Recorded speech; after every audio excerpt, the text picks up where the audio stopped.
Me alegra mucho tener el privilegio de compartir contigo las notas de la hermana Elena de Huay para la lección número 2, que titula Sin descanso y rebeldes. Vamos a estudiar la santa palabra del Señor en esta oportunidad con todo el corazón. Para ello, oremos para comenzar. Padre nuestro que estás en el cielo, santificado sea tu nombre. Gracias te damos, eterno Padre, por amarnos tanto, por darnos el alimento espiritual y por guiarnos en el camino de la justicia. Por favor, ayúdanos a comprender tu santa voluntad. Oramos en el nombre de Jesús. Amén, Señor. Lección para el día sábado 3 de julio. Sin descanso y rebeldes. Se dirigió mi atención al pasado, al antiguo Israel. Solo 2 de los adultos que componían el vasto ejército que salió de Egipto entraron en la tierra de Canaán.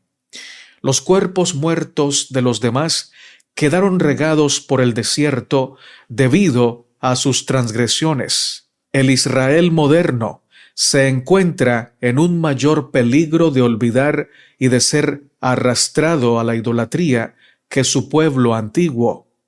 Hay muchos ídolos que se adoran aún entre los profesos guardadores del sábado. Dios le encargó a su pueblo, en forma especial, que se guardara de la idolatría, porque si eran desviados de su servicio al Dios viviente, su maldición recaería sobre ellos, mientras que si lo amaban con todo su corazón, con toda su alma y con toda su fortaleza, los bendeciría abundantemente en sus cestas y graneros, y quitaría la enfermedad de en medio de ellos. Ante el pueblo de Dios se alza ahora una bendición o una maldición. Una bendición si salen del mundo y se mantienen separados, y una maldición si se unen con los idólatras que pisotean los exaltados derechos del cielo. Los pecados e iniquidades del rebelde Israel están registrados, y el cuadro se presenta a nosotros como una advertencia de que si imitamos su ejemplo de transgresión y nos separamos de Dios, caeremos tan ciertamente como ellos. Estas cosas les sucedieron, por ejemplo, y fueron escritas para advertir a los que han llegado al fin de los siglos. Primera de Corintios 10:11. Testimonios para la Iglesia, tomo 1, página 527 y 528. La historia de la vida de Israel en el desierto fue registrada en beneficio del Israel de Dios hasta la consumación de los siglos.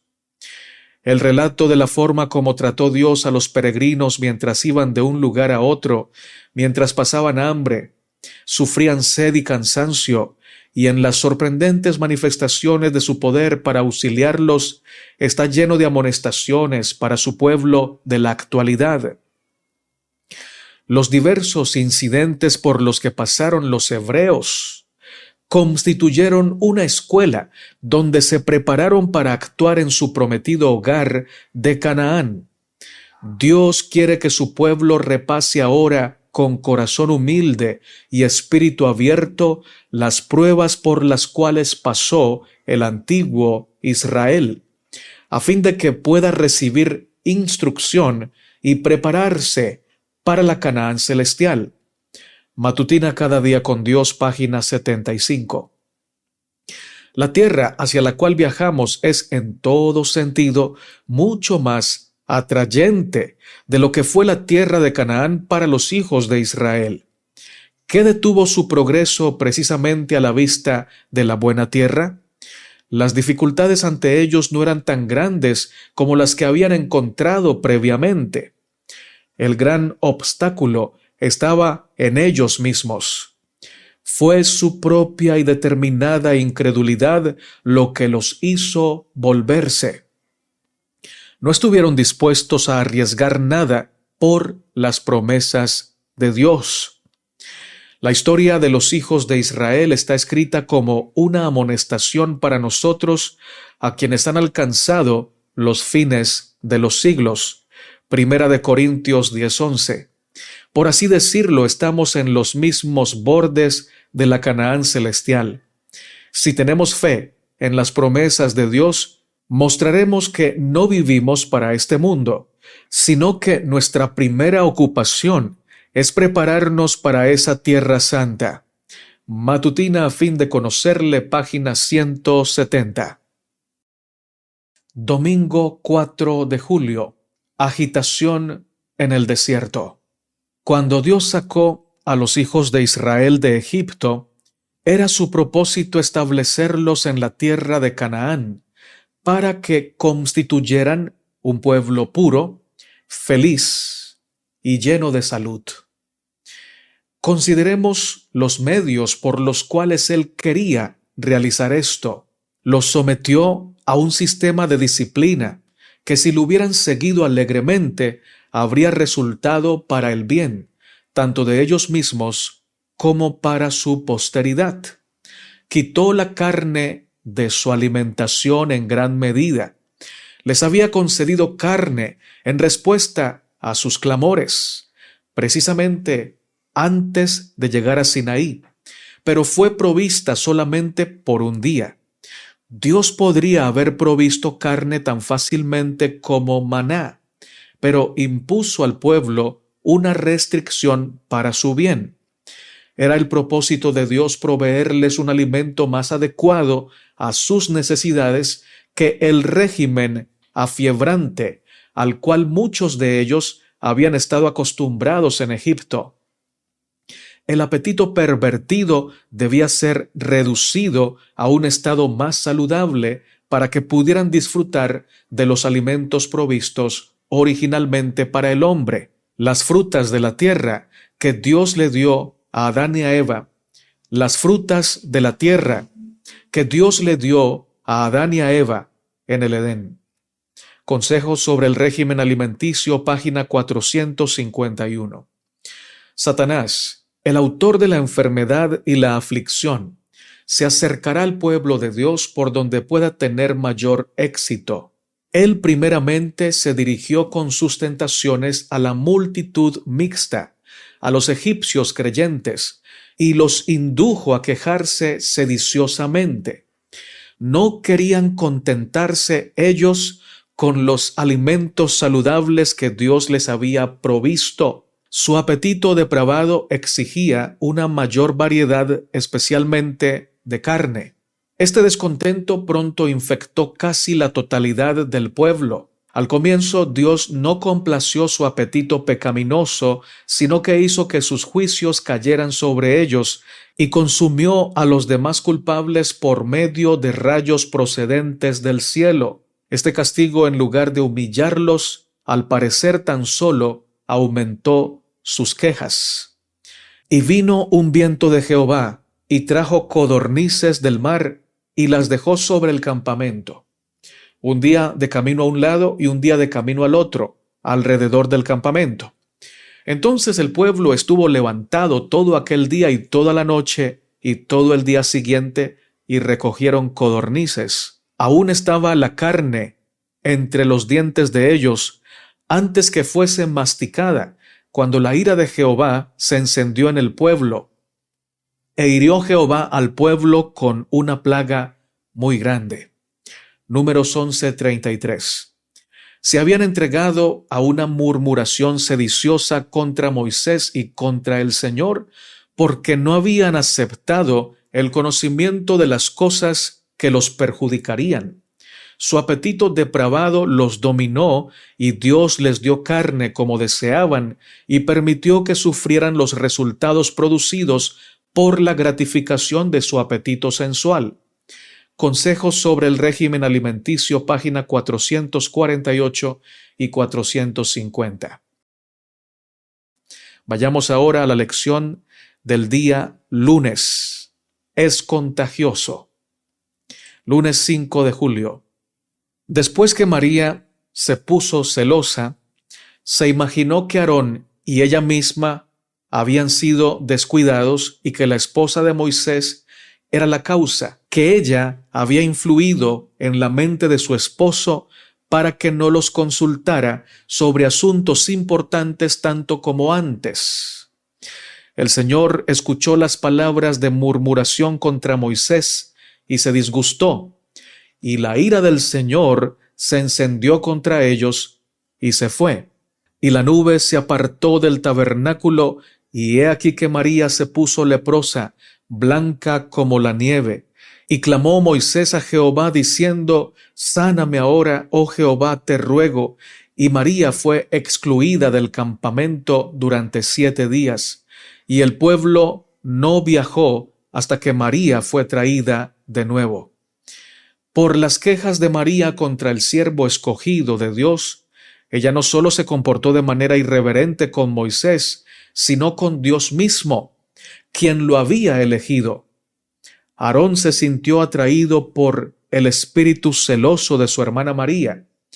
Él podría haber prevenido el mal si no se hubiera compadecido de ella y le hubiera presentado la pecaminosidad de su conducta, pero en lugar de esto, escuchó sus palabras de queja.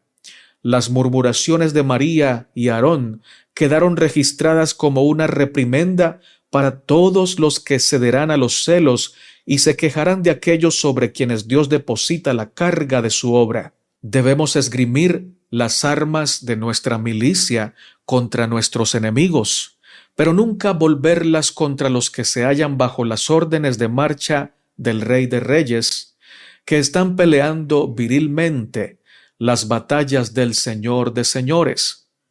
Nadie luche contra un soldado a quien el Señor reconoce, a quien Dios ha enviado para llevar un mensaje especial al mundo y para hacer una obra especial.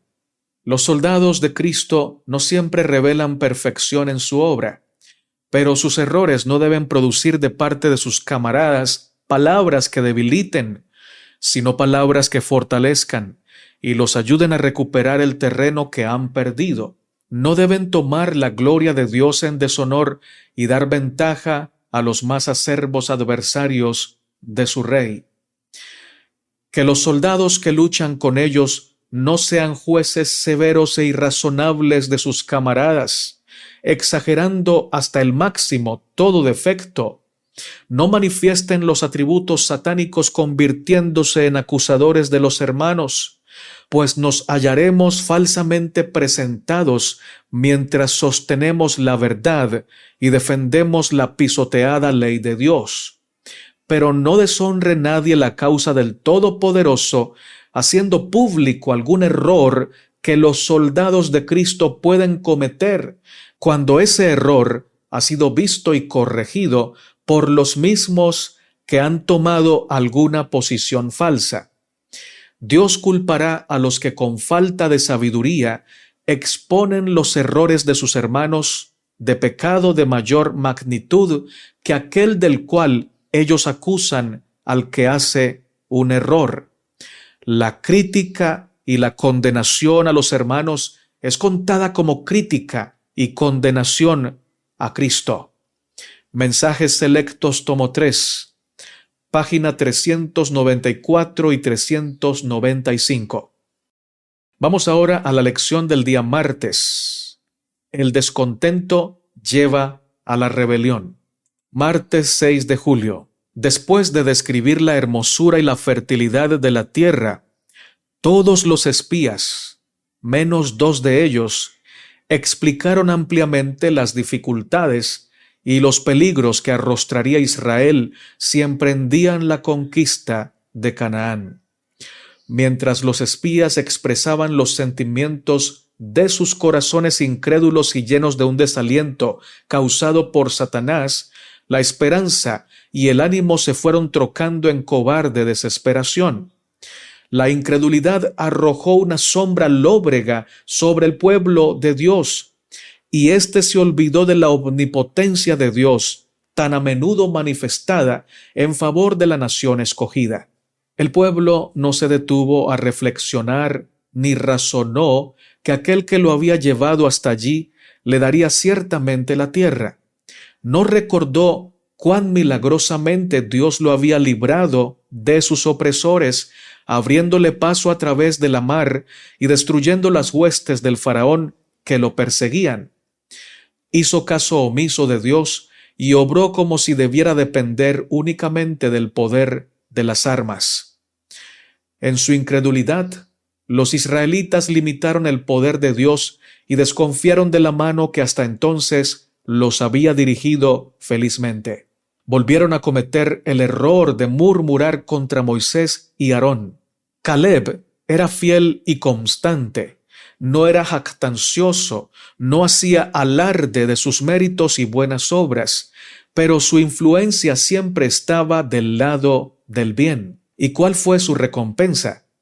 Cuando el Señor pronunció sus juicios contra los hombres que habían rehusado escuchar su voz, dijo: pero a mi siervo Caleb, por cuanto hubo en él otro espíritu y decidió ir en pos de mí, yo le meteré en la tierra donde entró, y su descendencia la tendrá en posesión.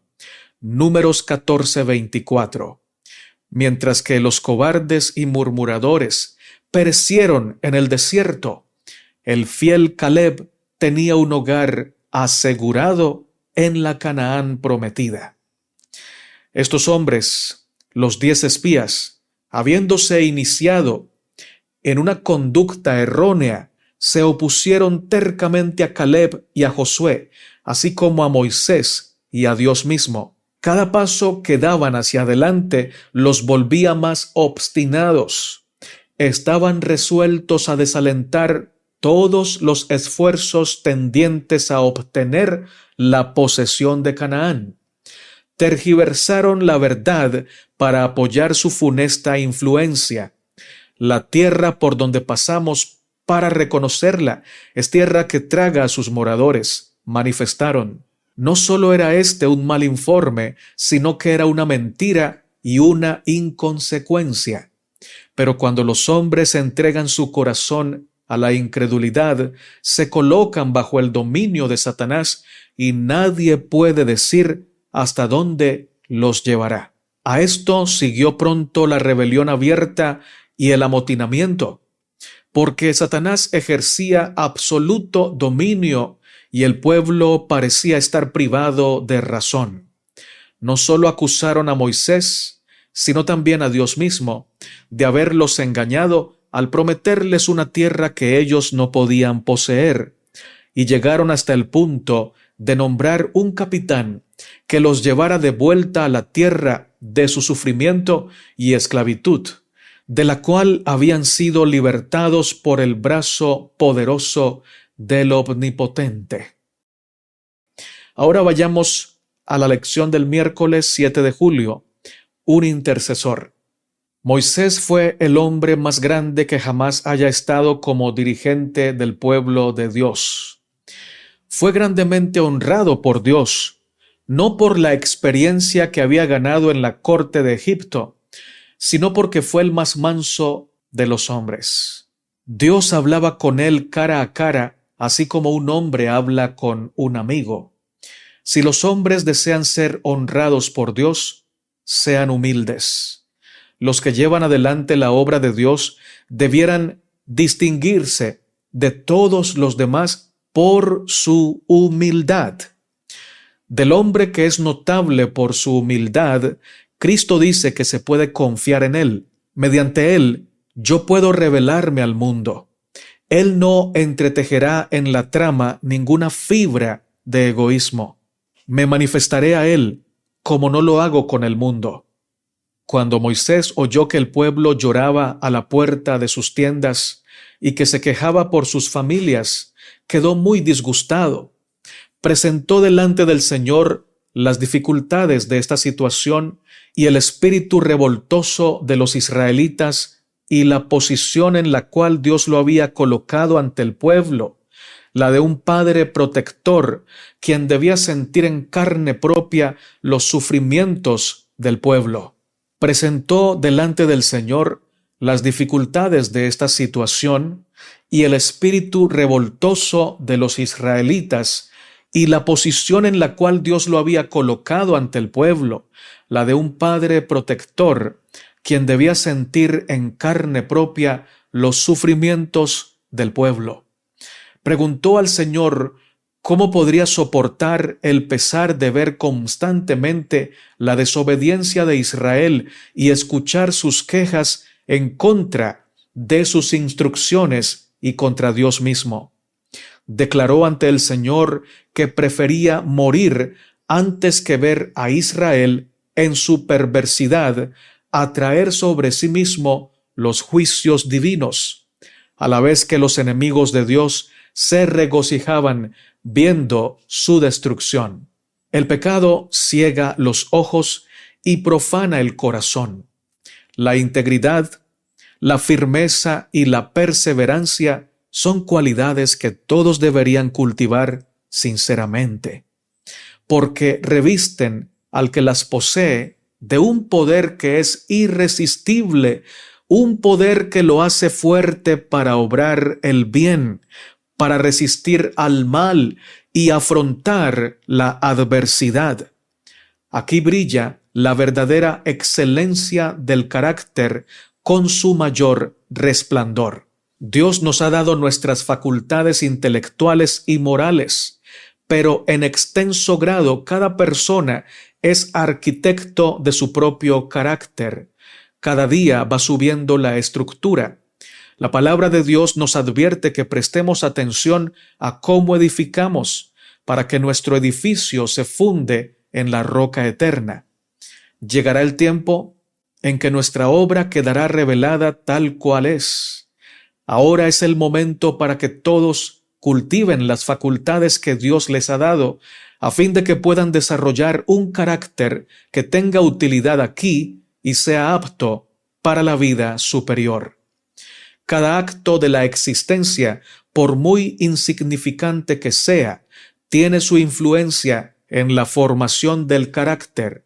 Un buen carácter es más precioso que las posesiones mundanales, y la obra de su formación es la más noble a la cual puedan dedicarse los hombres. Vayamos ahora a la lección del día jueves, que tiene como título Fe versus presunción. Debemos elevarnos a un grado más alto en el tema de la fe. Tenemos tan poca fe. La palabra de Dios es nuestro respaldo. Debemos tomarla creyendo sencillamente cada palabra. Con esta seguridad podemos pedir grandes cosas y de acuerdo con nuestra fe serán concedidas. Si humillamos nuestros corazones delante de Dios, si buscamos morar en Cristo, tendremos una experiencia más santa y más elevada. La verdadera fe consiste en hacer precisamente las cosas que Dios ha ordenado, no las que no ha mandado. Los frutos de la fe son la justicia, la verdad y la misericordia. Necesitamos caminar a la luz de la ley de Dios, y entonces las buenas obras serán el fruto de nuestra fe, los resultados de un corazón renovado cada día. Si hubiéramos ejercitado más fe en Dios y confiado menos en nuestras propias ideas y sabiduría, Dios habría manifestado su poder sobre los corazones humanos de una manera señalada. Por medio de la unión con Él, por medio de la fe viviente, tenemos el privilegio de gozar de la virtud y la eficacia de mediación. En consecuencia, somos crucificados, muertos y resucitados con Cristo para caminar en novedad de vida con Él. Matutina Alza tus ojos, página 344. A medida que Satanás trata de romper las barreras del alma, tentándonos a transigir con el pecado, debemos procurar mantener nuestra relación con Dios mediante una fe viva y tener confianza en su fortaleza para capacitarnos para vencer toda barrera. Debemos huir del mal y buscar la justicia, la humildad y la santidad. Es tiempo de que cada uno de nosotros decida de qué lado estamos. Los instrumentos satánicos trabajarán con toda mente que se preste a ello, pero también hay instrumentos celestiales que esperan comunicar los brillantes rayos de la gloria de Dios a todos los que están ansiosos de recibirlos. A nosotros nos toca decidir si seremos contados entre los seguidores de Cristo o los siervos de Satanás. Cada día demostramos mediante nuestra conducta al servicio de quien hemos elegido estar. El espíritu que prevalece en nuestro tiempo es de incredulidad y apostasía. Es un espíritu que se cree iluminado por el conocimiento de la verdad, cuando no es sino la más ciega presunción. Se exaltan las teorías humanas y se les hace reemplazar a Dios y a su ley. Satanás tienta a los hombres y mujeres a desobedecer al prometerles que en la desobediencia hallarán una libertad que los hará como dioses. Se manifiesta un espíritu de oposición a la sencilla palabra de Dios, un ensalzamiento idólatra de la sabiduría humana sobre la revelación divina. Los hombres permiten que sus mentes se llenen a tal punto de oscuridad y confusión por la conformidad con las costumbres e influencias humanas, que parecen haber perdido toda facultad de discriminar entre la luz y las tinieblas, entre la verdad y el error. Se han alejado tanto del camino recto que consideran las opiniones de algunos así llamados filósofos como más fidedignas que las verdades de la Biblia. Las súplicas y las promesas de la palabra de Dios, sus amenazas contra la desobediencia y la idolatría, parecen carecer de poder para subyugar sus corazones. Una fe como la que impulsó a Pablo, Pedro y Juan es considerada anticuada, mística e indigna de inteligencia de los pensadores modernos. Profetas y Reyes, páginas 132 y 133. Vamos a orar para terminar. Gracias, Padre Santo, porque nos das el descanso en Cristo Jesús, y estando en su presencia, con la conciencia constantemente despierta para comprender la palabra, recibir las promesas y andar en las condiciones propuestas por ti, podemos andar en fidelidad y no en rebelión. Perdónanos por habernos rehusado tantas veces a descansar en Cristo. Ayúdanos a ser fieles, a no ser contumaces, ni tercos, ni rebeldes, sino ser humildes, mansos, y a cuidar y guardar nuestra lengua del mal, para solamente hablar de acuerdo a tu palabra. Oramos en el nombre de Jesús. Amén, Señor. Hermano y hermana, si este mensaje te ha bendecido, te invito a suscribirte al canal Aprendiendo de Jesús, a compartir este mensaje de las notas de la hermana Elena de White y a dejarnos tus amables comentarios. Que Dios te bendiga, que Dios te guarde, que el Señor te abrace siempre y que te mantenga firme hasta su venida. Amén.